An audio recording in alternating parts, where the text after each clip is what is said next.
A single library did not preserve the ancient world. The legendary Great Library of Alexandria is a powerful myth, but the real story of how knowledge survived is a far grander and more intricate tale. By the end of this journey, you will understand the resilient, decentralized system that truly saved our intellectual heritage from being lost forever. We will uncover a hidden network of libraries, the secret work of monks, and how ideas traveled thousands of miles to stay alive.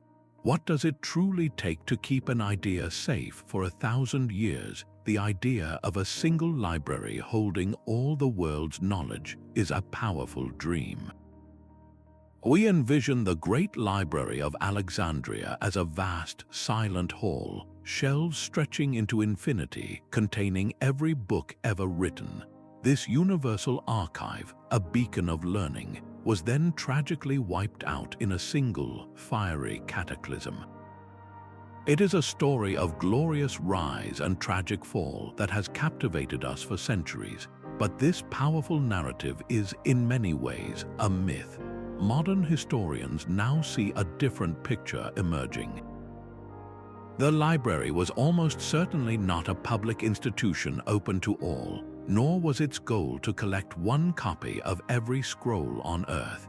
It was a key part of the Mauseon, a research institute, a temple of the muses dedicated to supporting a community of elite scholars. Its collection was curated for their specific work, a specialist's toolkit, not a global backup drive, and its end was not a sudden, dramatic inferno but a long, slow fade over centuries, a victim of shifting politics, funding, and neglect. This correction is not about diminishing the past, it is about understanding it correctly. By letting go of the myth of one perfect library, we open our eyes to the real, far more resilient story of how knowledge actually survived. It was a system that did not put all its scrolls in one basket. So if the Great Library was not the solitary guardian of all wisdom, where was this knowledge actually being kept? The first reality is that the ancient world was home to a vast, interconnected network of libraries. Imagine a constellation of lights spread across the Mediterranean and the Near East, each a center of learning in its own right. The legendary library in the city of Pergamum, for instance, was said to rival Alexandria itself, boasting a collection of 200,000 volumes. And for millennia before these Greek institutions, the temple complexes of Mesopotamia and Egypt served as the original knowledge banks, their clay tablets and papyrus scrolls filled with everything from astronomical data to medical remedies. Crucially, these were not isolated silos jealously guarding their treasures. They formed a dynamic, living system. Rulers and scholars engaged in active exchanges, trading, copying, and translating texts across vast distances. The famous rivalry between Alexandria and Pergamum perfectly illustrates this competitive yet collaborative ecosystem. The story goes that the Ptolemies in Alexandria, fearing the rise of Pergamum's library, placed an embargo on the export of papyrus. The resourceful scholars in Pergamum responded by refining the use of animal skins, leading to the widespread popularity of parchment, a word that itself derives from Pergamum. This was not a simple battle, it was an arms race for knowledge that ultimately improved the very tools for its preservation. This decentralized network was the ancient world's true backup system. The loss of any single collection, no matter how great, was a tragedy, but it was not a fatal blow to the collective intellectual project. The survival of an idea never depended on one single scroll in one single building. Beyond the grand marble halls of royal libraries, knowledge found another, more personal sanctuary. It survived in the private studies and quiet homes of individual scholars, physicians, and wealthy patrons. Think of these personal collections not as competing with the great institutions, but as complementing them, forming a grassroots network of preservation driven by passion and intellectual curiosity. A philosopher like Aristotle was not just a thinker, he was a collector. His own groundbreaking work was built upon the foundation of an extensive personal library, a vast assemblage of scrolls that informed his theories on everything from ethics to biology. These private libraries were deeply personal, curated by individual interest rather than state decree. They preserved specialized texts on niche subjects that a royal library, focused on broader prestige, might overlook. A physician might collect rare medical treatises, or a poet might hoard obscure plays. The survival of a classical text could, and often did, hinge on a single, precious copy being meticulously maintained on a shelf in a scholar's private study. This was a fragile thread, to be sure, but a crucial one in the overall tapestry. These collections were not static vaults, they were dynamic workshops. Scrolls were annotated, debated, and copied for students, ensuring that ideas did not just sit on a shelf but actively lived and breathed. When a great scholar died, their library did not always vanish. It was often willed to a public institution or entrusted to their most promising students, injecting a fresh, curated stream of knowledge back into the wider network. So while we marvel at the legendary libraries, we must also remember the countless individuals whose private passion for learning created a resilient, distributed system for safeguarding our shared heritage, one personal bookshelf at a time. But the preservation of knowledge was never solely about physical objects. Long before the written word became our default, and for centuries after, the human voice itself was the most vital library. This is the power of the oral tradition and the unbroken master-apprentice chain. In fields where wisdom was not just information but a practiced skill in philosophy, medicine, law, and craftsmanship, knowledge was passed directly from teacher to student, from one generation to the next. This method did more than just transfer facts. It conveyed the unwritten rules, the subtle context, the very feel of how that knowledge should be applied. The student learned not only what to think but how to think. Think of the philosopher Socrates, who famously never wrote a single word. His entire intellectual legacy, the very foundation of Western philosophy, was carried forward by his student Plato. Plato did not merely transcribe his teacher's words, he absorbed, debated, and expanded upon them, ensuring the ideas lived and grew. This living chain of transmission was a form of backup that no fire could destroy. As long as there was a master to teach and an apprentice to learn, the knowledge remained alive. The shift from a primarily oral culture to a written one was incredibly gradual. For a long, overlapping period, these two systems worked in perfect tandem. A scholar would read a text, but then discuss and debate its meaning with a teacher who provided the crucial interpretation. A medical student would study a scroll on anatomy, but then learn the delicate art of surgery by watching a master physician at work.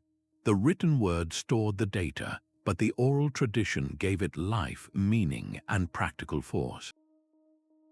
This human network, this living library of voices and memories, was just as crucial to the survival of ideas as any scroll or codex. Yet the human voice, for all its power, is a fragile vessel. It requires a stable, quiet place to resonate across generations. As the political order of the Roman world fractured, that stability was found in the most unexpected of places, far from the bustling forums and royal courts. We now enter the early Middle Ages, a period often mislabeled as the Dark Ages. This was not an era of intellectual emptiness, but one of profound transformation, where the torch of classical knowledge was carried into the future by a new kind of institution, the monastic community. Within the quiet, secluded walls of monasteries across Europe, a silent, continuous rescue operation was underway. Here, in dedicated writing rooms known as scriptoria, generations of monks became the unsung heroes of preservation. Their mission was sacred, but their work preserved the secular treasures of the ancient world alongside the scriptures. They meticulously copied not only religious texts, but also the works of Greek and Roman philosophers, scientists, and poets. Think of the immense physical and mental discipline this required. A monk would spend his entire day hunched over a parchment page, his hand guided by a strict rule of penmanship, letter by perfect letter, line by straight line. He worked by natural light, mixing his own inks, preparing the animal skins for parchment. This was not speedy duplication. It was an act of devotion, a form of meditation. A single book could take months, sometimes even a full year, to complete. And what did they choose to copy? While the core of their work was the Bible and liturgical texts, they also preserved the foundational texts of our civilization. The logical works of Aristotle, the epic poetry of Virgil, the geometry of Euclid, the medical theories of Galen, all survived because monks, often in isolated Irish or Italian monasteries, deemed them worthy of this painstaking effort. This laborious process, operating far from the political centers of power, created a new, decentralized and resilient network for knowledge. If a war or a fire destroyed one monastery's library, the chances were good that another, hundreds of miles away, held a copy of the same text. The survival of an idea no longer relied on a scroll in Alexandria or Rome, but on a bound codex carefully shelved in the damp, cool stone of a monastic library, patiently waiting for a future that would once again be ready to read it. While monks in Europe were meticulously copying texts, a parallel and equally vital preservation system was operating on a global scale. Knowledge proved itself to be anything but stationary, flowing along the same routes as luxury goods and merchants. The legendary Silk Road was far more than a path for silk and spices. It was a vibrant, sprawling information superhighway. For centuries, a constant stream of ideas, scientific concepts, mathematical treatises, and religious texts moved between the great civilizations of China, India, the Middle East, and Europe. This movement created a form of backup that was not stored in one place, but duplicated across continents. Think of a single mathematical idea, like the concept of zero, which was developed in India. It did not remain there. This revolutionary idea traveled west, was eagerly adopted, translated, and expanded upon by scholars in Baghdad during the Islamic Golden Age. From there, it was further transmitted, eventually finding its way into European mathematics. The original Indian text might have been lost to time, but the idea itself was now safely embedded in the intellectual fabric of multiple cultures, impossible to erase.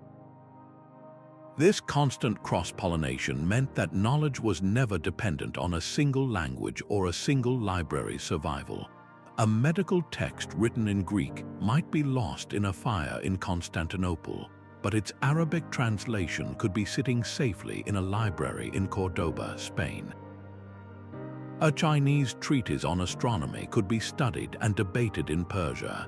This global exchange was a powerful, self-reinforcing preservation mechanism. The survival of an idea no longer relied on the physical durability of one scroll or the stability of one empire. It relied on the endless curiosity of the human mind, which ensured that a valuable concept would be picked up, carried across deserts and mountains, translated, and given a new home over and over again. The world, connected by these ancient trade routes, became a living, breathing library without walls. The resilience of knowledge depended on more than just copying or carrying. It required a conscious, deliberate act of reinvention. At the very moment when many classical texts were fading from memory in Europe, a new intellectual powerhouse was rising in the East, one dedicated not to hoarding knowledge but to actively engaging with it. In the 9th century, the city of Baghdad became the epicenter of a monumental project, a systematic campaign of translation sponsored by the Abbasid caliphs themselves. At the heart of this effort stood the legendary Beit al-Hikmah, the House of Wisdom. This was not a quiet library but a bustling, vibrant institute of learning, a veritable factory for the mind. Scholars from across the empire, regardless of their faith or background, were recruited and generously funded with one primary mission: to find the world's greatest works of science and philosophy and render them into Arabic.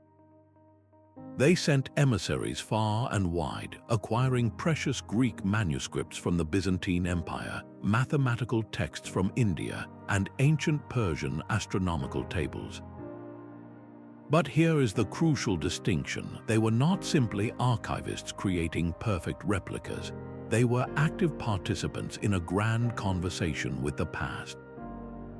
A translator in the House of Wisdom would take a work by the Greek physician Galen or the philosopher Aristotle and do far more than just change the words. They would analyze the arguments, question the conclusions, and write extensive commentaries. They would notice errors in an astronomical chart and correct them. They would read an Indian text on algebra and then expand its concepts into entirely new mathematical fields. This was preservation through transformation. The original Greek idea was not merely saved, it was fused with Persian and Indian thought, creating powerful new syntheses. The scholar Al-Khwarizmi, for instance, systematized algebra, a word that comes from the Arabic al-jabr, and his name itself gave us the word algorithm. The works of the ancient Greek thinkers were now living, breathing documents in a new language, enriched by centuries of critical thought and practical application. This creative engagement ensured that when these texts eventually made their way back into medieval Europe, often through centers of translation in Spain and Sicily, they did not arrive as dusty relics. They arrived as the cutting-edge science of the day, a body of knowledge that had been meticulously preserved not in a static vault, but in the active, evolving minds of generations of scholars. The survival of an idea, it turns out, often depends less on being perfectly stored and more on being passionately debated, challenged, and improved. Even the most brilliant idea is imprisoned by its physical form. The survival of knowledge across centuries was not just a battle against human neglect, it was a constant struggle against the materials themselves. In the warm, dry climate of Egypt, papyrus was a marvel, made from the pith of the Nile's reeds, relatively cheap and easy to produce. But take that same scroll to the damp, rainy environment of Northern Europe, and it would quickly become a crumbling, moldy ruin. The written word was literally rotting away, its lifespan measured in decades, not centuries. This environmental fragility forced a critical technological pivot, a shift in the very substance of memory. The answer, as we heard earlier, was found in Pergamum with the refinement of parchment. This was not simply a different kind of paper, it was a fundamentally more resilient medium. Parchment made from the carefully prepared skins of sheep, goats, or calves was incredibly durable. It could withstand handling, travel, and most importantly, it could survive for 1,000 years in a cool, dark library. The creation of a single Bible required the skins of hundreds of animals, making it an expensive and labor-intensive process, but the payoff was permanent. This was a conscious choice for longevity over convenience, a crucial investment in the future. Then came another revolution, this one from the East. Paper, invented in China and traveling along the Silk Road, entered the scene. Unlike parchment, paper was made from pulped rags and plant fibers, a process that was far less costly and far more scalable. This was the true democratization of the written word. Suddenly, it was economically feasible for more people to own books, for merchants to keep ledgers, for students to have their own copies of texts. Knowledge was no longer locked away on expensive, rare skins. It could be reproduced and distributed with unprecedented ease. Each of these mediums, papyrus, parchment, and paper, created a different kind of library, each with its own strengths and vulnerabilities, each shaping what was saved and who could access it. But the revolution was not just in the material, it was in the very shape of the book itself. The ancient world standard was the scroll, a continuous roll that you had to unfurl with two hands. It was linear, cumbersome, and difficult to reference a specific passage. Then, a new format emerged, the Codex. Imagine the difference between a rolled-up poster and a modern book with pages you can flip. The Codex, with its bound pages, was a design breakthrough of staggering importance. It was compact, allowing far more text to be stored in a smaller space. It was durable, its binding protecting the pages within, and most brilliantly, it was random access. You could quickly flip to a specific chapter, compare two different pages, or add your own notes in the margins. This was not just a new container, it was a new way of thinking. It encouraged cross-referencing, scholarship, and active engagement with the text. The shift from scroll to codex fundamentally rewired how humanity organized and accessed its own collective memory, turning a flowing river of information into a structured, navigable landscape. This relentless process of copying and translation, however, was never a neutral act of preservation. It was a powerful, silent form of editing, a curation that decided which voices from the past would be allowed to speak to the future. The survival of a text was not a matter of random chance, but was profoundly shaped by the cultural and political priorities of the era. Think of the works of Homer. In ancient Greece, his epic poems were not merely popular stories. They were the bedrock of Greek identity, used in education and public performance. This cultural canonization, this decision that these texts were foundational, guaranteed they would be copied endlessly, generation after generation.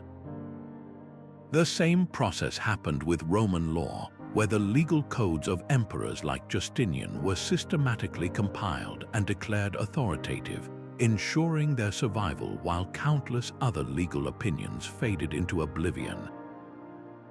The flip side of this selective memory is a vast, silent library of the lost. For every text that was saved, countless others vanished simply because they fell out of favor.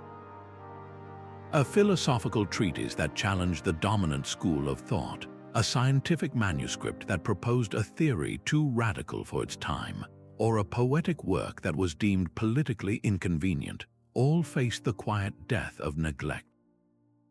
No one had to burn them, they simply stopped being copied. The papyrus or parchment they were written on eventually crumbled, and the ideas within them were erased forever.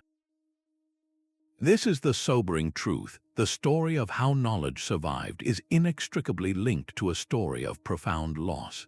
The intellectual landscape of antiquity that has been passed down to us is not a complete map, but one that has been heavily redacted by time and by the invisible hands of those who decided what was worth remembering. This power of curation extends beyond ancient scrolls, and its echoes shape our modern world in ways we are only beginning to understand. This invisible curation by generations of scribes and scholars meant that the classical world we know today is a carefully edited version of the original. Yet one civilization provided a direct, unbroken line back to that source. While Western Europe was reorganizing itself, the Eastern Roman Empire, what we call Byzantium, stood as a living fortress of ancient learning for more than 1,000 years. Its capital, Constantinople, was a metropolis of breathtaking wealth and sophistication, its palaces and monasteries housing libraries that had never forgotten how to read Greek. Here, the works of Plato and Aristotle were not rediscovered relics. They were the foundational texts of an ongoing intellectual tradition. Byzantine scholars were not merely preservers, they were active encyclopedists, compiling massive summaries of ancient science, history, and literature. These volumes were not meant for a future Renaissance. They were reference works for their own time, proving that the flame of classical scholarship had never been extinguished in the East. This was a civilization that saw itself as the direct continuation of Rome, and it protected its literary inheritance with the same ferocity it protected its city walls. The true value of this Byzantine lifeline became catastrophically clear in the 15th century, when the armies of the Ottoman Empire finally breached the legendary walls of Constantinople in 1453, the city fell. In the ensuing chaos, a wave of Greek-speaking scholars, clutching priceless manuscripts as their most precious possessions, fled westward, primarily to the city-states of Italy. They brought with them two things Europe had largely lost: a deep, native fluency in the Greek language, and original texts by ancient authors that had been absent from the West for centuries. This was not a gentle cultural exchange. It was a sudden, massive infusion of pure, undiluted classical knowledge directly into the heart of a society that was already primed for a rebirth. The Italian humanists, who had been struggling to reconstruct classical learning from fragmented Latin copies and Arabic translations, were suddenly handed the source material. The Renaissance, in many ways, was ignited in that moment of exodus. The East had acted as a 1,000-year backup, patiently safeguarding a cultural treasure until the West was ready to receive it again. A different kind of library was being written in stone and steel, one whose knowledge was measured in the weight of a hammer and the line of a plumb bob. While monks copied texts and scholars debated philosophy, the immense practical knowledge of the ancient and medieval worlds was being preserved in the workshops of artisans and the hands of engineers. This was a body of wisdom that rarely made it into formal books, a tacit knowledge passed directly from master to apprentice through years of careful observation and practice. The secrets of a master stonemason, for example, were not written down in a manual. They were embedded in the precise angle of a chisel, the way to mix a specific mortar, the intuitive understanding of how stone would bear weight and distribute force.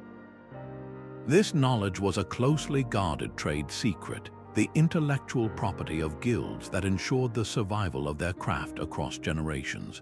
We can read this library today not in manuscripts, but in the structures that still stand. The soaring vaults of a Gothic cathedral are a testament to this living knowledge. The men who built them did not have advanced degrees in structural engineering. They possessed a deep, accumulated wisdom passed down through an unbroken chain of craftsmen. They knew through inherited experience how to make stone appear weightless, how to channel immense forces down slender pillars, and how to craft flying buttresses that defied gravity itself. The same is true for the Roman aqueducts that marched across valleys, a marvel of hydraulic engineering.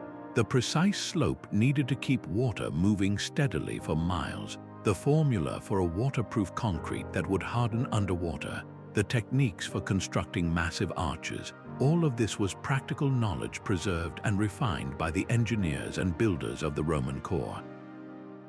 These were not abstract theories, they were working solutions perfected over centuries and embedded directly into the physical world. This was a library you could walk through, a wisdom you could touch.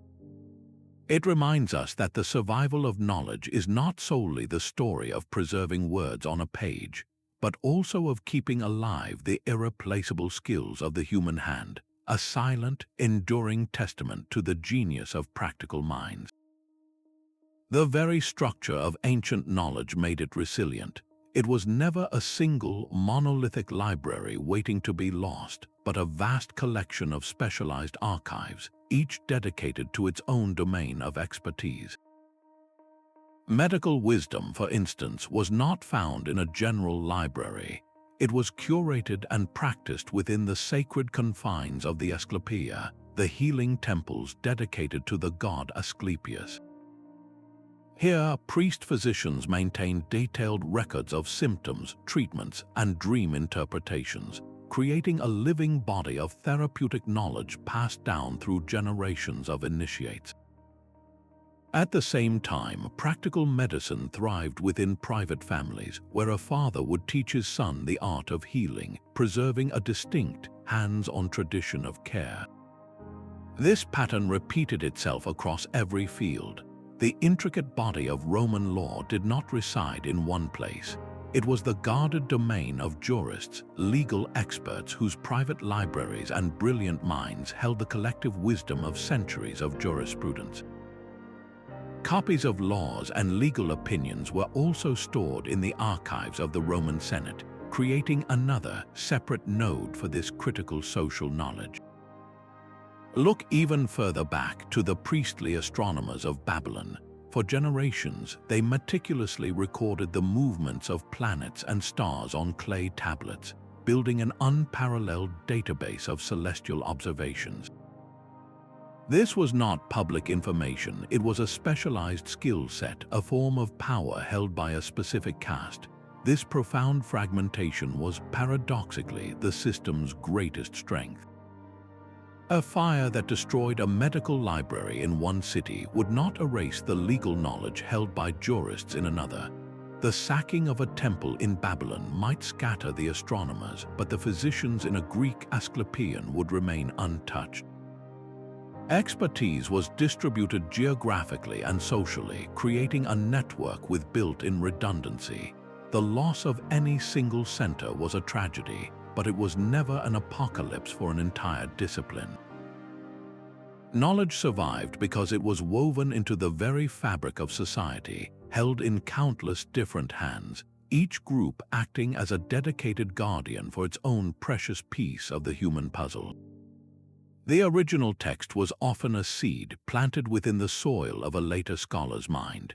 A tremendous volume of ancient writing survives not as a standalone work, but as a quotation, a reference, or a fragment carefully embedded inside the pages of a commentary. Think of the pre-Socratic philosophers, those pioneering thinkers who grappled with the fundamental nature of reality long before Socrates. For many of them, we possess not a single complete book they authored. We know their revolutionary ideas almost entirely because later giants like Aristotle quoted them extensively. Aristotle was not trying to preserve their work for posterity. He was arguing with them, analyzing their theories, and building his own philosophy upon their foundations. In the very act of critique, he performed an act of salvation, capturing their most potent ideas and pinning them to the page for all time. This was preservation through engagement, a form of intellectual recycling where the old was constantly being repurposed to build the new. This tradition continued powerfully into the medieval period with the practice of glossing. A prized manuscript, perhaps a copy of Roman law or a philosophical treatise, was rarely a pristine block of original text. The margins would be filled with a dense, handwritten forest of annotations, explanations, and cross-references. These glosses were a conversation across centuries, as a monk or a scholar wrestled with the meaning of a difficult passage, clarified an obscure term, or connected an ancient idea to a contemporary problem.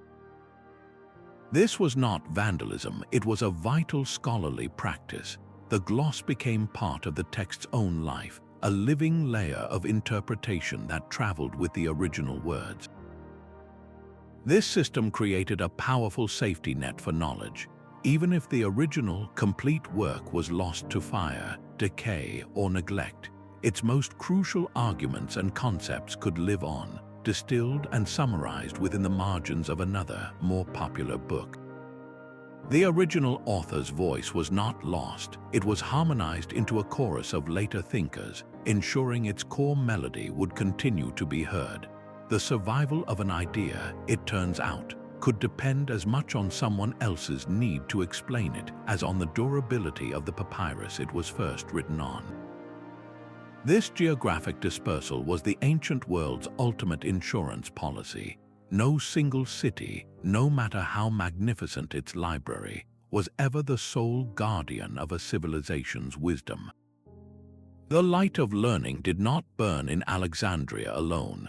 It was a constellation with brilliant centers shining in Antioch, with its renowned school of rhetoric in Rome, with its vast imperial and private collections in the philosophical schools of Athens, in the mercantile hub of Carthage, and later in the dazzling capitals of Baghdad and Cordoba, and the cathedral schools of Chartres. Each of these places cultivated its own unique intellectual tradition, its own library, its own community of thinkers. This meant that a political collapse, a natural disaster, or the ravages of war in one region could be a local catastrophe, but it was never a global intellectual blackout. While a fire might consume a library in Rome, the same texts were being studied, debated, and copied in North Africa. While an earthquake might topple the shelves of Antioch, its scholarly traditions had already taken root in Athens. This system had built-in redundancy, a resilience born of sheer physical separation. Consider the devastating Viking raids on the monasteries of the British Isles, like the sacking of Lindisfarne in 793. For the monks living there, it was an apocalyptic event, their sacred scripts and precious classical copies lost to fire and plunder. Yet, at that very same moment, in a scriptorium in Switzerland or a library in northern Italy, a monk was hunched over a parchment, meticulously copying the very same text that was being destroyed an ocean away. His work continued, utterly unaffected by the tragedy in Northumbria. He was an unwitting participant in a grand, decentralized backup system, ensuring that the ideas themselves would live on, even if their physical vessels in one location were shattered. This is perhaps the most profound lesson from the ancient world's approach to knowledge. Its survival was never guaranteed by building a single, perfect, impregnable vault.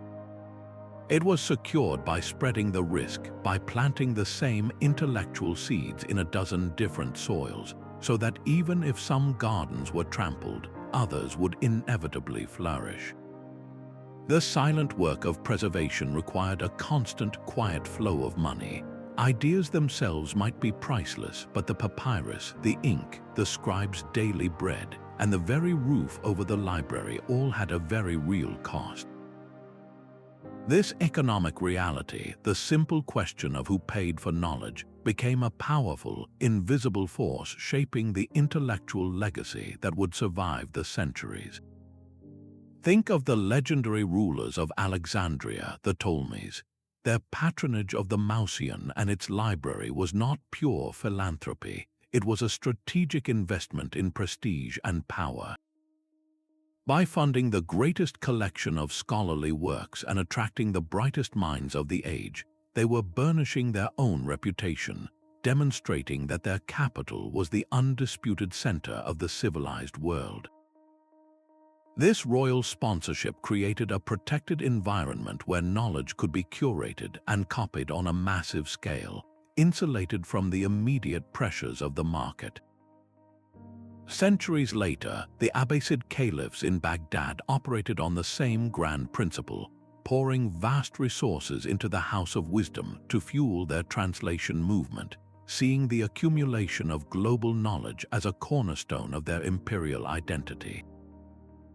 But this top-down model had a critical vulnerability, a shift in political priorities. A less curious ruler or an empty treasury could sever that lifeline of funding in an instant, leaving a great library to wither. The true resilience of the system lay in a more decentralized, robust engine of replication, commerce.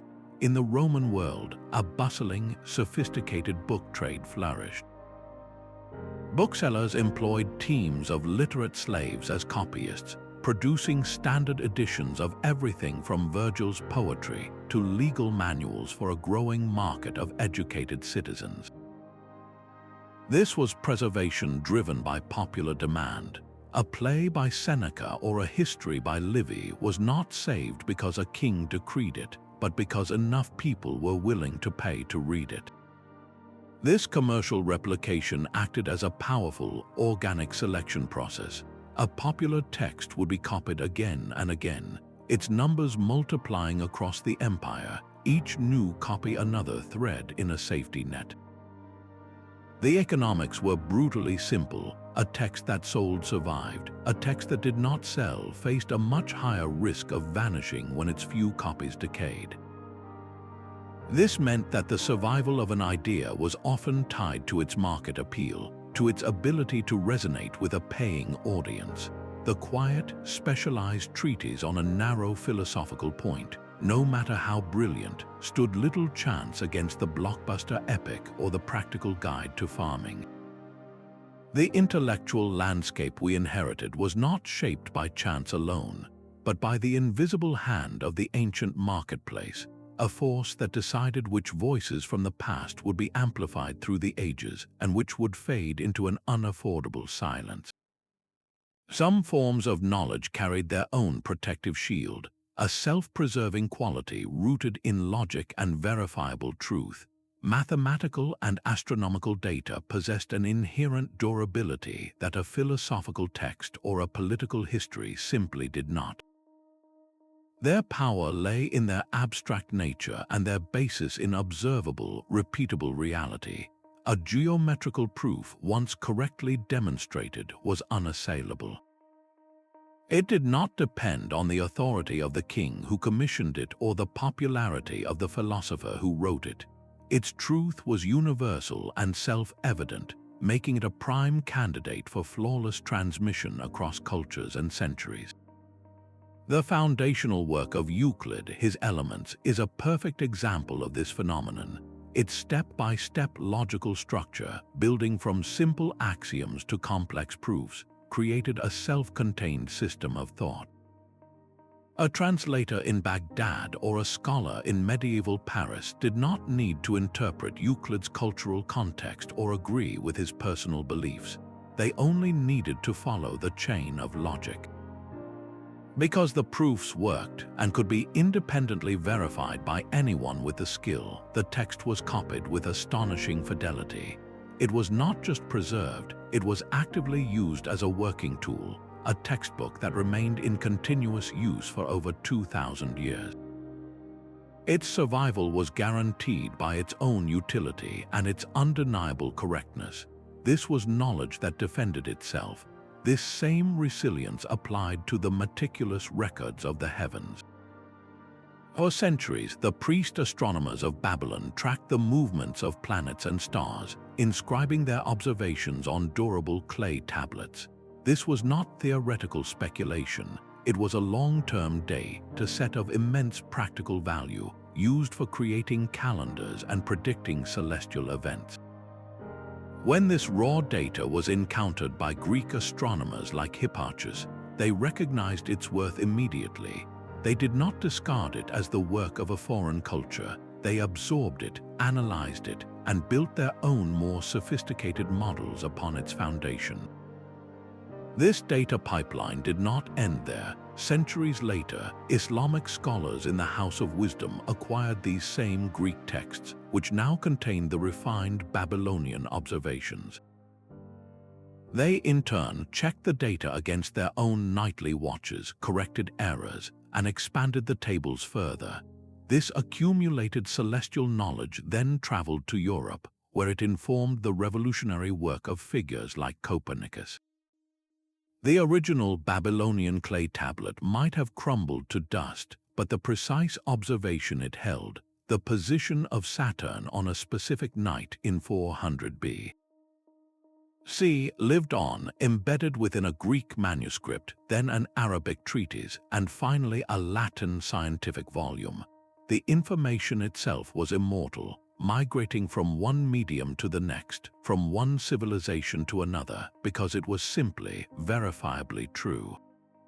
Its practical utility and empirical foundation made it far too valuable to ever be lost. 16th century scholars could only dream of the libraries that vanished without a trace. For every great collection whose name echoes through history like Alexandria or Pergamum, there were once dozens, perhaps hundreds, of smaller libraries that have been utterly erased from the record. Imagine walking through the forum of any major Roman provincial city, a place like Ephesus or Antioch. You would not just find temples and bathhouses, you would find a public library, a source of civic pride, its shelves lined with scrolls containing local histories, legal records, and literary works by authors whose names we will never know. Each of these institutions was a unique repository, a distinct node in the vast network of ancient knowledge. When we speak of the Great Library of Carthage, for instance, we are referring to a collection that was said to rival any in the Mediterranean, a treasure house of Punic and Phoenician literature, historical annals, and scientific texts. And when the Roman Republic finally defeated its great rival and systematically destroyed the city, that library and every unique text within it was burned. The Romans were thorough. They sought to erase Carthaginian culture from the earth, and they largely succeeded. What was lost in that single act of cultural annihilation is incalculable. An entire civilization's perspective on history, religion, and trade gone forever. The same slow tragedy unfolded in Rome itself. The city was not just home to one imperial library, but to several, established by different emperors on the Palatine Hill and in the Temple of Peace. These collections were the ultimate archives of the Roman world, holding everything from the original state treaties and census data to the first editions of poets like Virgil and Ovid. Yet these bastions of knowledge were incredibly vulnerable. The Great Fire of Rome under Nero, another fire during the reign of Commodus, and the general chaos of the 3rd century crises all took their terrible toll. Scrolls stored in wooden cupboards were fuel for the flames. What the fires spared, neglect and the simple decay of time eventually consumed. This means the classical literature we possess today, the works of Livy, Tacitus, and Cicero, is not the complete collection. It is the fraction of a fraction, the small portion that was popular enough or lucky enough to be copied and recopied through the Dark Ages. For every surviving epic poem, there were likely 10 that turned to dust. For every historical text we can read, there were countless local chronicles, personal memoirs, and scientific treatises that are now just empty space on our historical map. This profound absence is the silent partner to every discovery we make about the ancient world. It is a constant reminder that the story we have pieced together is a magnificent ruin, built from the scattered stones of a much grander and more complex structure that we can only glimpse in its shadow. This sacred imperative to preserve the Word of God created an entirely different class of textual durability. While a classical text might survive based on its popularity or utility, a religious scripture was guaranteed a continuous life through a divinely mandated process of copying. The meticulous transmission of the Hebrew Torah, for example, was governed by an astonishingly strict set of scribble rules. A sofer, a specially trained scribe, would prepare the parchment and ink according to ancient specifications. He could not write a single letter from memory. He had to copy from a valid, existing scroll. If he made even one mistake in writing the name of God, the entire sheet of parchment was considered irredeemable and had to be buried. This was not mere duplication. It was an act of worship, a ritual that ensured the text was passed down through the centuries with virtually no corruption. The same profound care was taken with the Islamic Quran.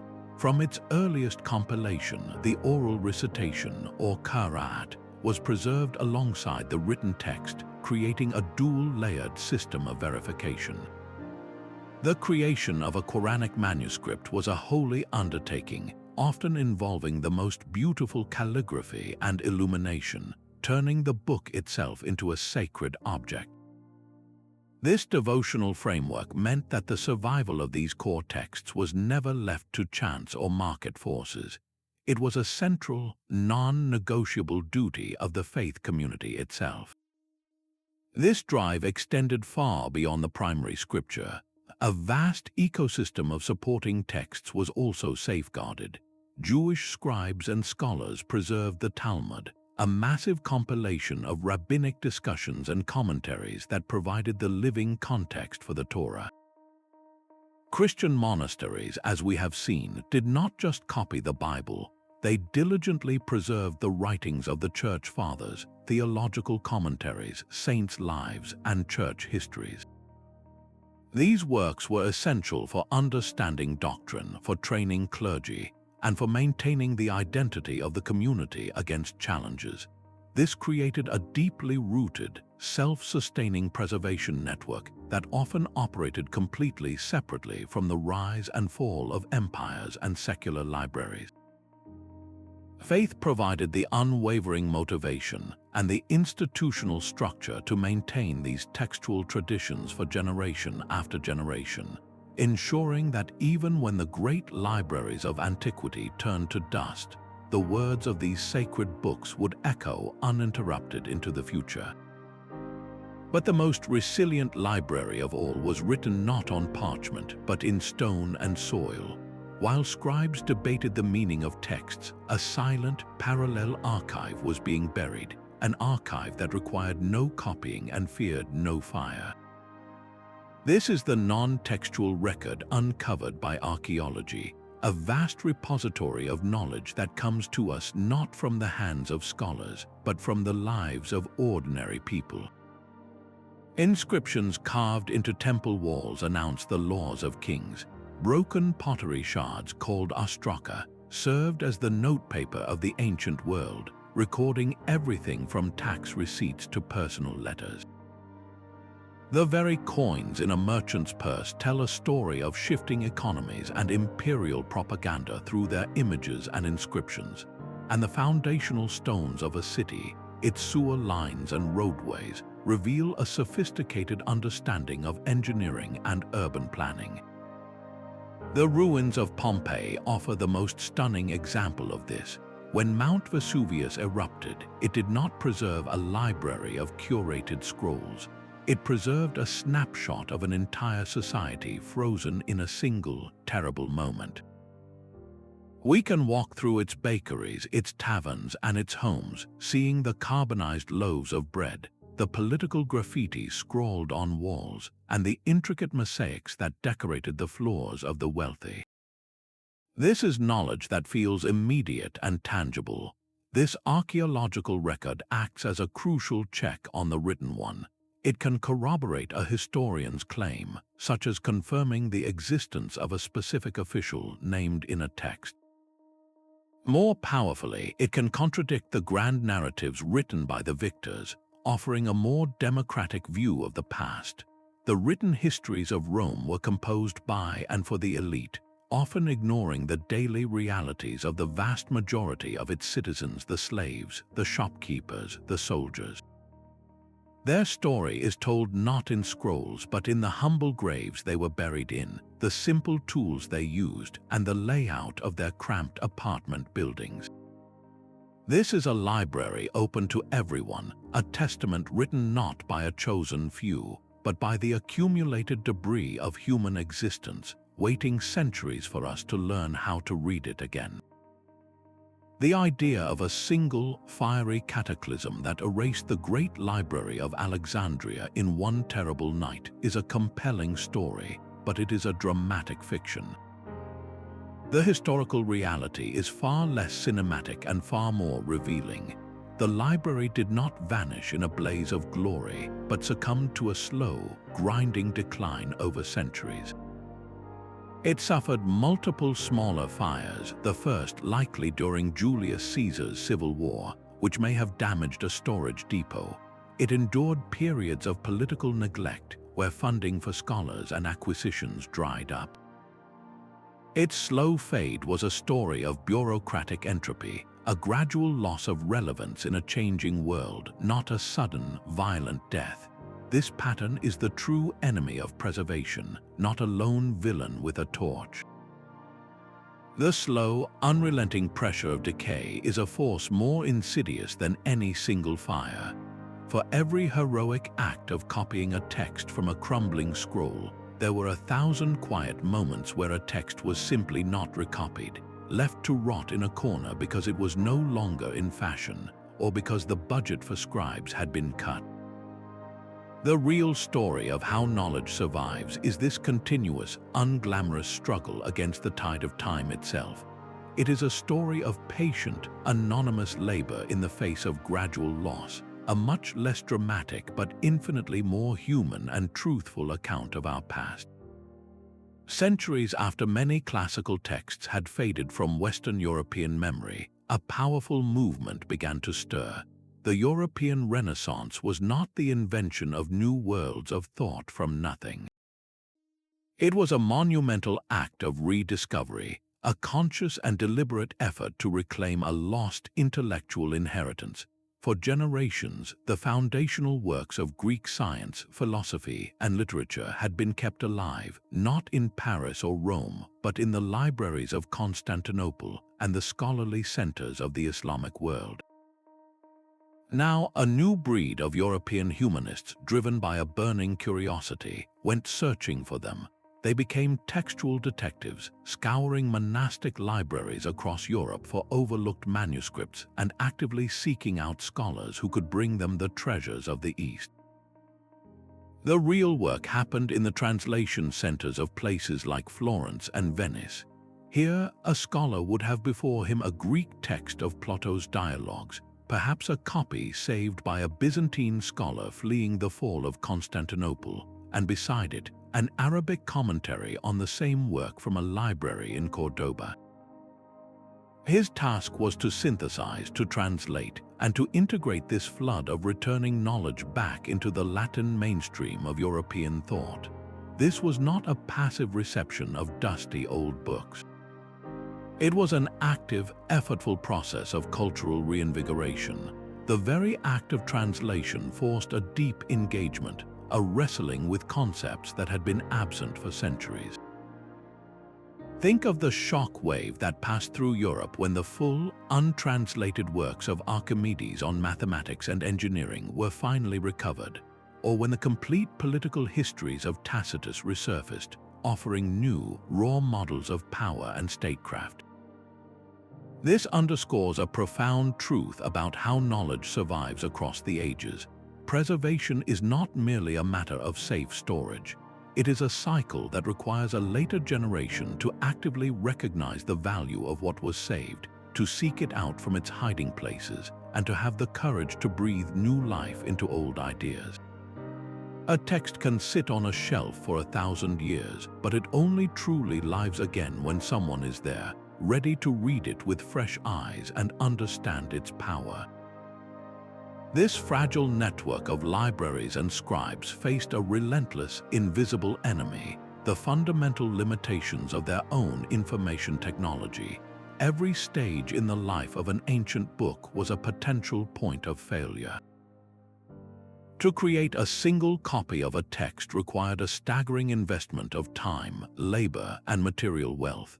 A dedicated scribe might spend an entire year producing just one lengthy work, his hand slowly and meticulously forming each letter on expensive parchment or papyrus. This was not a process that could be scaled up.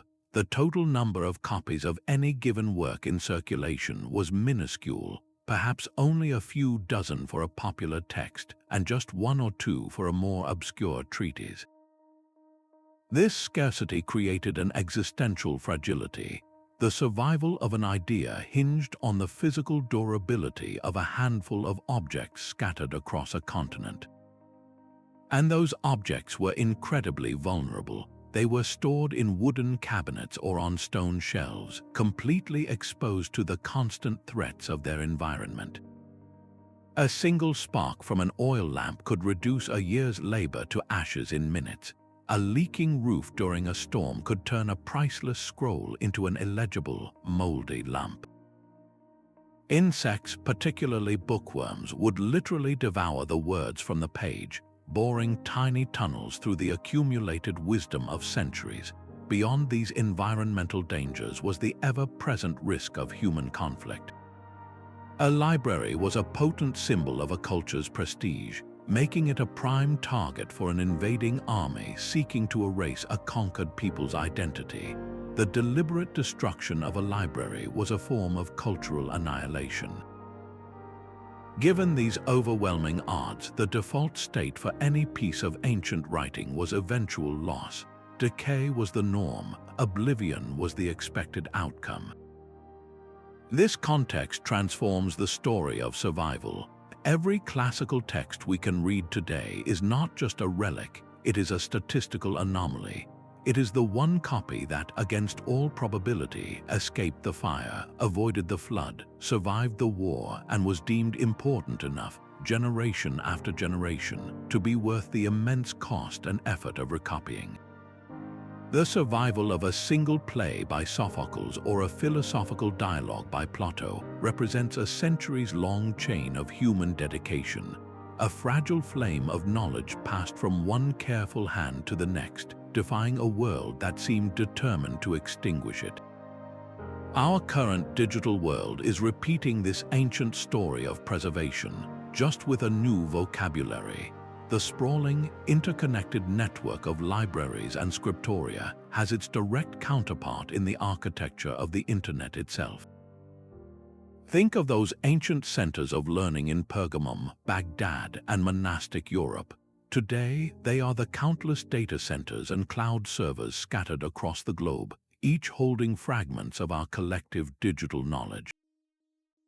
This is the modern equivalent of that decentralized safety net, where a server failure in one country does not erase a continent's worth of information. Redundancy is built into the system, with multiple copies of data existing simultaneously in different physical locations, much like the same classical text being copied in both an Irish monastery and an Italian library.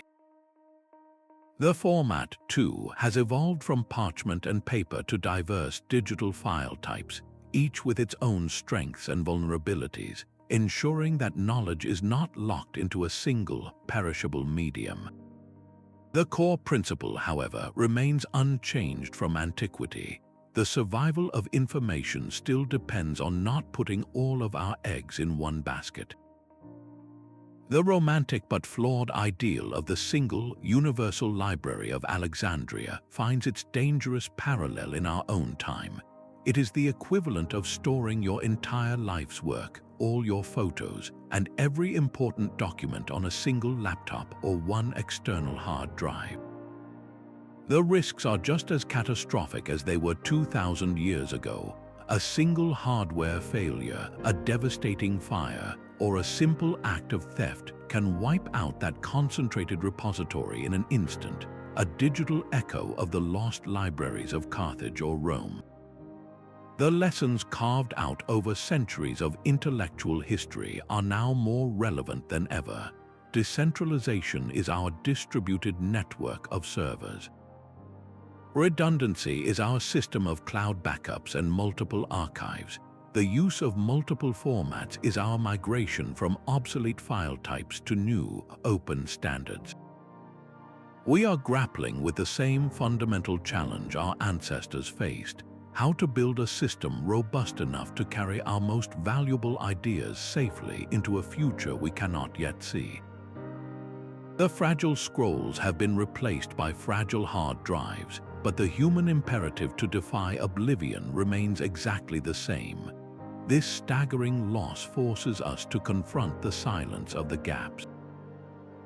We possess only 7 complete plays by the Greek tragedian Aeschylus, a mere handful rescued from the wreckage of his life's work, which scholars believe numbered over 80. Imagine a grand museum of sound where only one room remains open while dozens of others are permanently locked. their contents unknown and their music forever silenced. This is not an isolated case. The brilliant mathematician Archimedes, a mind centuries ahead of his time, wrote extensively on everything from geometry to engineering. Yet we know most of his treatises only by their titles or through fragmented references in the works of others. Entire schools of philosophy, like the skeptics or the cynics, have left behind only echoes of their arguments, their original texts crumbled into dust. We have lost epic poems that rivaled Homer, historical accounts that told the story of empires from the perspective of the conquered, and scientific manuscripts that may have proposed theories we would only rediscover 1,000 years later. This profound absence is not a blank space, it is an active and haunting part of the story. It forces us to question the very foundations of our historical narrative. The intellectual tradition that was passed down to us was curated and filtered through a very specific lens, one shaped by later cultural priorities, religious compatibility, and simple luck. What if a different set of plays had survived, or a rival philosophical text had been copied just one more time? The entire trajectory of Western thought, the questions we ask and the answers we value, might have been profoundly different. These losses represent countless alternative paths for human imagination and reason, roads not taken because the map itself was destroyed. The story of how knowledge survived is therefore also a story of profound and irreversible loss, a chilling reminder of how fragile the thread of cultural memory truly is, and how much of our past remains a beautiful, ruined palace whose finest rooms we can never enter. Yet this entire system, with its networks and technologies, was ultimately animated by a single, unpredictable force, the human heart. For every manuscript that made the precarious journey into the future, there is a story of individual passion, obsession, and sheer dumb luck. The grand narrative of preservation collapses down to the monk whose hand cramped from a lifetime of copying, to the wealthy patron who spent a fortune on a single translation, to the scholar who, fleeing a besieged city, chose to fill his bag with scrolls instead of gold. These were not anonymous cogs in a machine. They were people making conscious, often difficult, choices about what was worth saving. A text could survive 1,000 years not because of a royal decree, but because a single collector in a dusty provincial town found its subject fascinating and lovingly maintained his one precious copy. Think of the countless works that were saved simply because they were tucked away in a forgotten chest in an attic, or because they happened to be in a traveler's luggage when a library burned to the ground. This is the role of chance, the wild card that defies all our careful systems. A sudden storm could sink a ship carrying a unique anthology of poetry, erasing it forever. Or a curious child could discover a crumbling codex used to patch a hole in a barn wall, rescuing a lost play from oblivion. The survival of an idea often balanced on a knife's edge, dependent on a fleeting moment of recognition, a spark of curiosity in one person's mind that decided, against all odds, that this particular set of words was worth the immense effort of keeping alive. This human element is the unpredictable, beating heart of the entire story, a reminder that our connection to knowledge has always been deeply, profoundly personal. The label Dark Ages suggests a time when the lights of learning were completely extinguished, but this could not be further from the truth. Following the political collapse of the Western Roman Empire, the large, state-sponsored libraries did indeed fade away, but the flame of knowledge was far from snuffed out. It was merely carried into different rooms, sheltered by new kinds of institutions that rose to meet the challenge of a changed world. The bustling, cosmopolitan intellectual life of Rome was replaced by something quieter, more localized but no less vital. In the secluded scriptoria of monasteries, the work of preservation became a sacred duty, a form of prayer inscribed onto parchment, but this era was not solely the domain of monks. In the courts of visionary rulers like Charlemagne, a conscious effort was made to reignite learning. Charlemagne himself, though barely literate, assembled the brightest minds of his day at his palace school, launching a cultural revival now known as the Carolingian Renaissance. He issued a decree urging the creation of schools and the careful copying of classical and religious texts, an imperial command that spurred a new wave of preservation across his empire. And from these humble beginnings, the first universities began to stir, gathering scholars and students in cities like Bologna and Paris, creating a new, formal structure for advanced learning. This period was less about dazzling new discoveries and more about the essential work of consolidation. Faced with a fragmented inheritance, scholars of this era became master summarizers. They digested the vast, complex works of antiquity and repackaged them into encyclopedias, textbooks, and commentaries. Think of a librarian not acquiring new books, but carefully repairing, rebinding, and creating a clear catalog for the ones he already has, ensuring they are organized and accessible for the next reader. This was the profound, unglamorous labor of the early Middle Ages. It reframes these centuries not as a tragic intermission in the story of civilization, but as a crucial, necessary phase of reorganization. The grand, sprawling knowledge of the classical world was being condensed, translated, and embedded into the intellectual bedrock of a new Europe. Without this period of quiet digestion and conservation, the spectacular banquet of the Renaissance that followed would have had nothing to feast upon.